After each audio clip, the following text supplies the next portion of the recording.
द्विघात जो समीकरण वाले जो क्वेश्चन थे तो इस तरीके से होते थे। द्विघात समीकरण मतलब जिसकी घात 2 उसको द्विघात समीकरण कहा जाता था। और जो चर जो मतलब जो शब्द होता था, एक अक्षर जो होता था, राइट, वो क्या होता था, एक ही होता था। इसमें अगर x है तो यहाँ भी x होगा। अगर यहाँ पर a होता, जैसे मान लो यहाँ पर 4a² होता, ठीक है, तो यहाँ पर a ही होगा। तो इस तरीके के क्या कहलाते थे वो द्विघात समीकरण। समझ आया? अब चर क्या होता है, द्विचर यहाँ पे दिया है, दो चर वाले समीकरण का मतलब क्या है, दो चर हो, उसमें कोई दो अक्षर हो अलग अलग।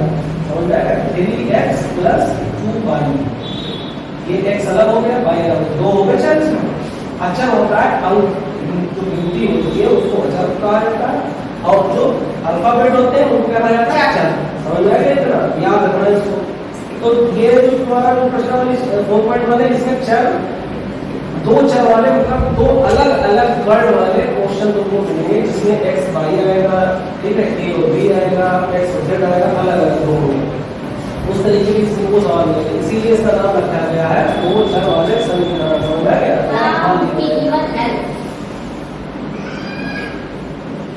माना नोटबुक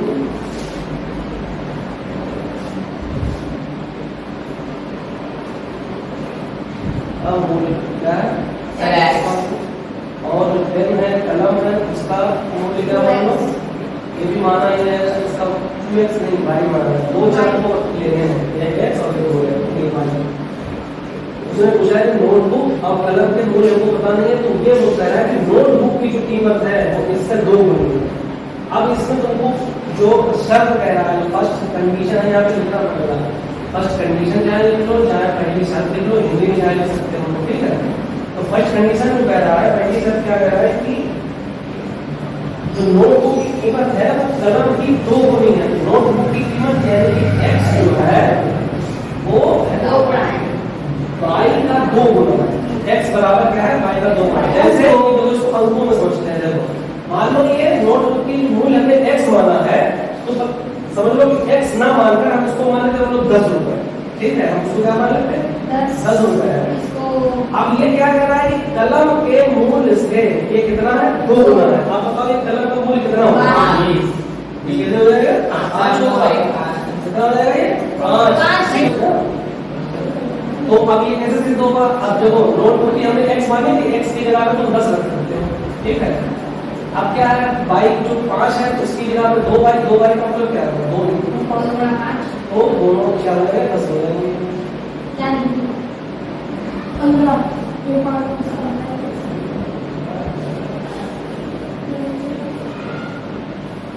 हो गया, क्या हो गया, 10 बराबर 10, यानी कि दोनों तरफ की क्या है, इनके बराबर है। एक चीज और हो गया कि इसको क्या करना है, उनको x 2y जो है वो इधर जब आएगा तो माइनस का 2y हो जाएगा, ठीक है, और बराबर का कुछ बचेगा नहीं, तो यहाँ क्या रहेगा, ये क्या बन गया है, समीकरण। समीकरण किसी को कहते हैं, समीकरण क्या होता है, कुछ नहीं, सिर्फ एक लाइन होती है जो संतुलित होती है, ये समीकरण। अभी सिर्फ तुमको समीकरण ही बना देना है, ठीक है। समझ रहा है, इसमें क्या नहीं समझ रहा है, पूछो। बराबर पूर्णांक है, बराबर पूर्णांक लगा है, इधर वाली संख्या इधर आनी है। हाँ, एक साइड में लाई जाती है, ले जाने को इधर ले जा सकते हो, लेकिन एक्चुअली ऐसा क्या होता है कि अल्फाबेट में x पहले आता है, y बाद में आता है, तो x y लिखने में ज्यादा आसानी है। इसके बराबर की y और x भी इधर आ जाएगा, अगर चाहो गलत नहीं होगा तुम्हारा क्वेश्चन।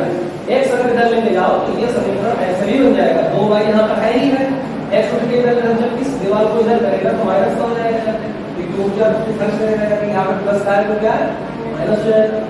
इसके बराबर की ये भी तो है, ये और ये सेम ही है, इसकी वैल्यू एक ही जैसी है।